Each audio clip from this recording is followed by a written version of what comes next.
Hello, my dear students. Welcome back to the series of Western political thought. Our first thinker is Plato, and this is the seventh lecture related to him.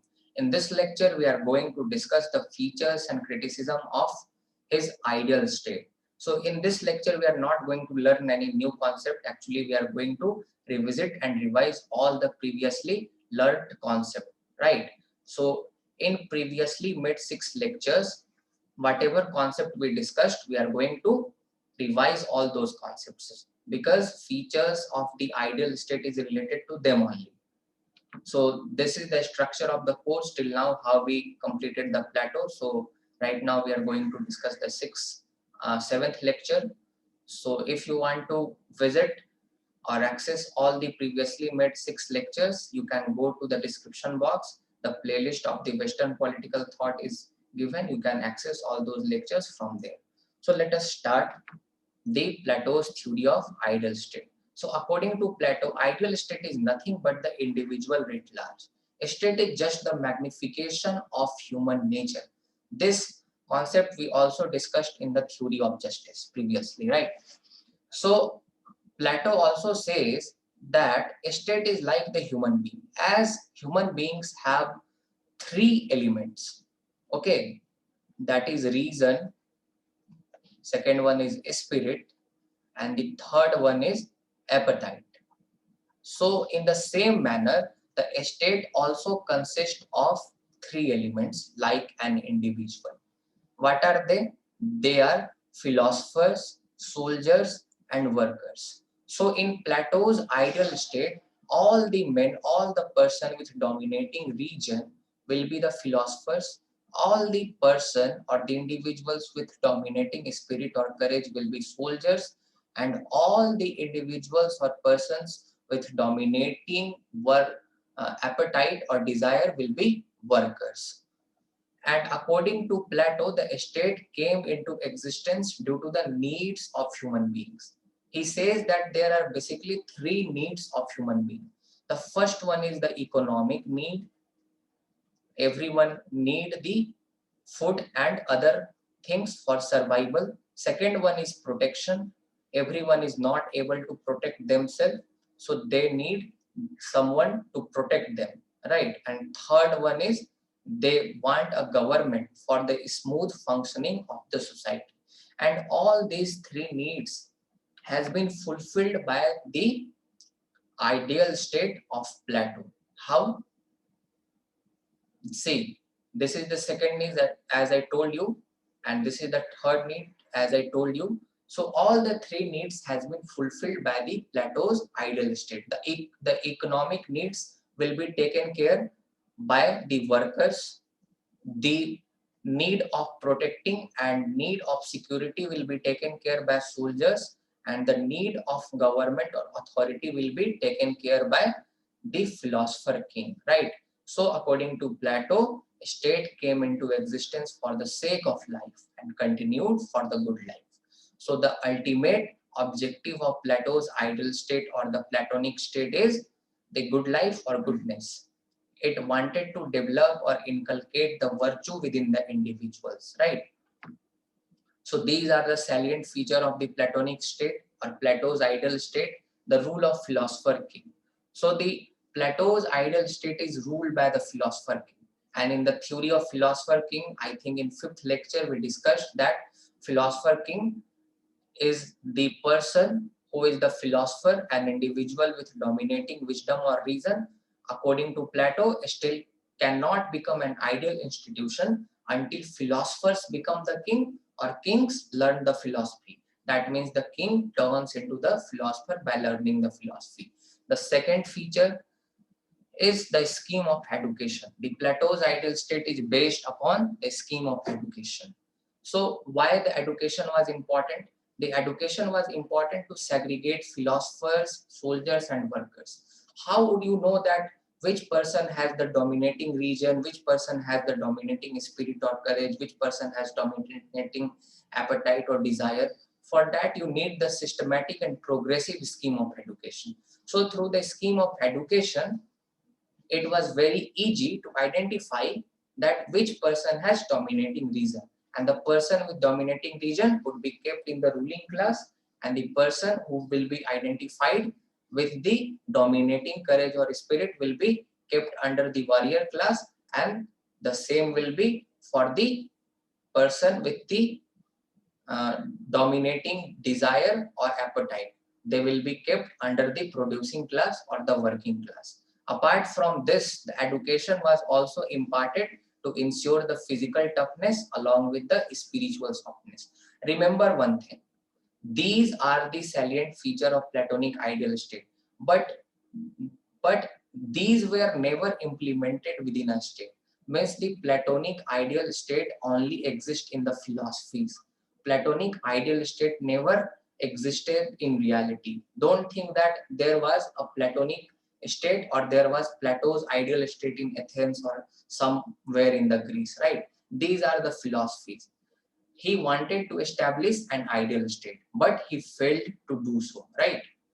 So the third one is justice. So the Plato's ideal state is also based on the principle of justice. It is the foundation of ideal state. Without justice, ideal state cannot survive. For Plato, what is justice? For him, justice is nothing but the virtue. In simple word, we can say that justice is, according to Plato, functioning according to one's naturally dominating trait.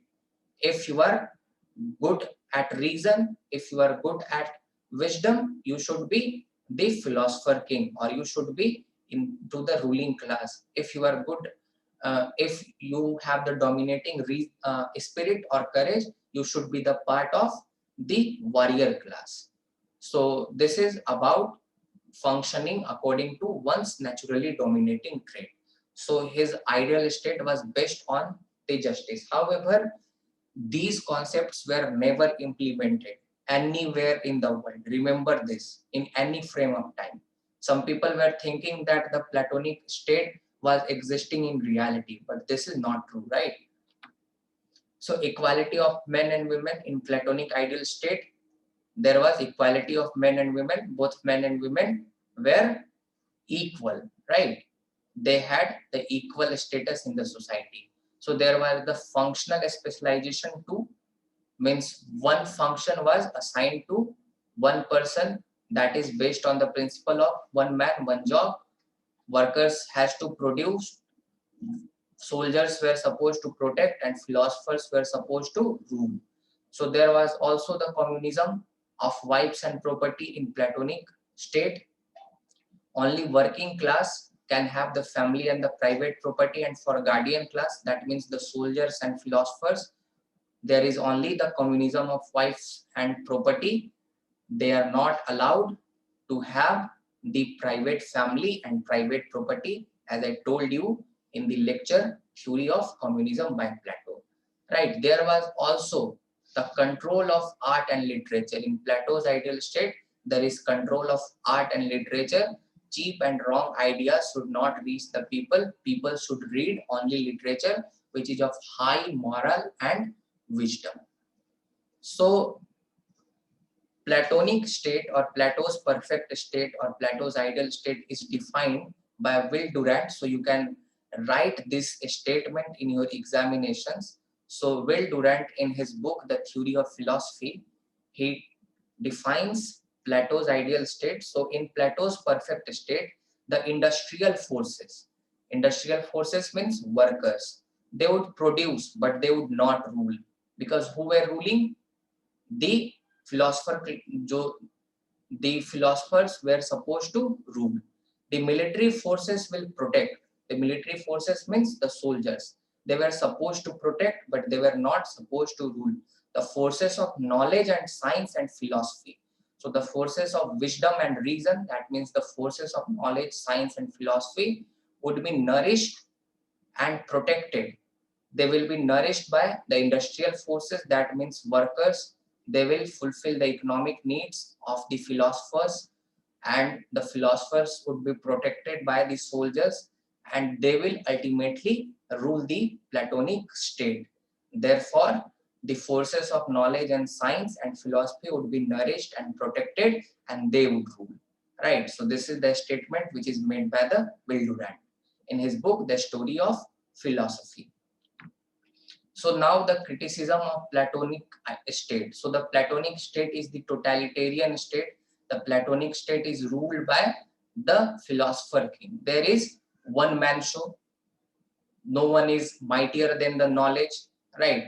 No one can challenge the law, degrees, or ordinances made by the philosopher king, as we read in our lecture, which was related to the theory of philosopher king. It is not a democratic situation. It leads to absolutism and totalitarianism, right? Plato's ideal state is based on functional specialization.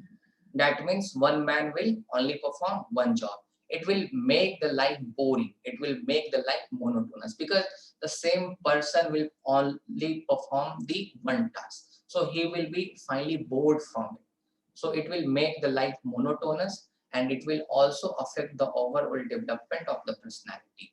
So this is the utopian state, because it is very difficult to find the philosopher and king at the same time, and this was never implemented. All the theories, philosophies which we are studying related to Plato, they were never implemented in reality to any state, right?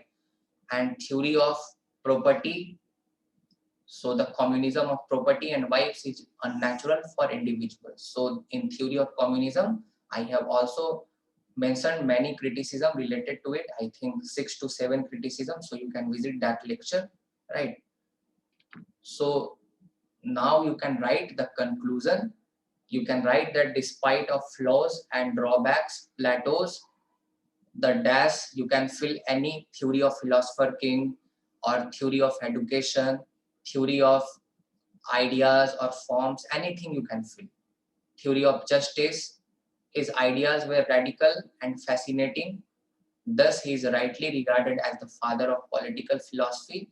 He is also admired by many political thinkers because of his revolutionary idea of that time. Right? According to Emerson, Plato was philosophy and philosophy was Plato. So, Plato is the father of political philosophy in one line. Whitehead also admired him. The entire Western political thought is nothing but the footnotes to Plato and Aristotle. And Karl Popper. Karl Popper is the biggest critique of Plato. But however, he also says that one can either be Platonic or anti-Platonic. One can never be non-Platonic.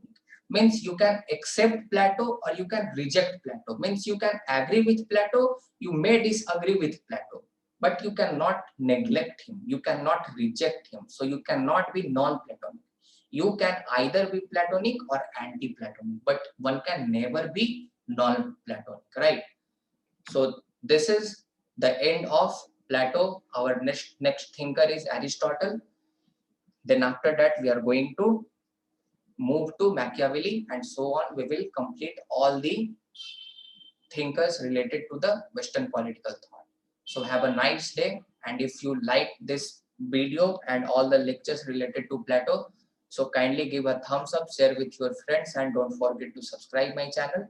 And if you belong to India, so kindly support me through Google Pay or Phone Pay. This is my number.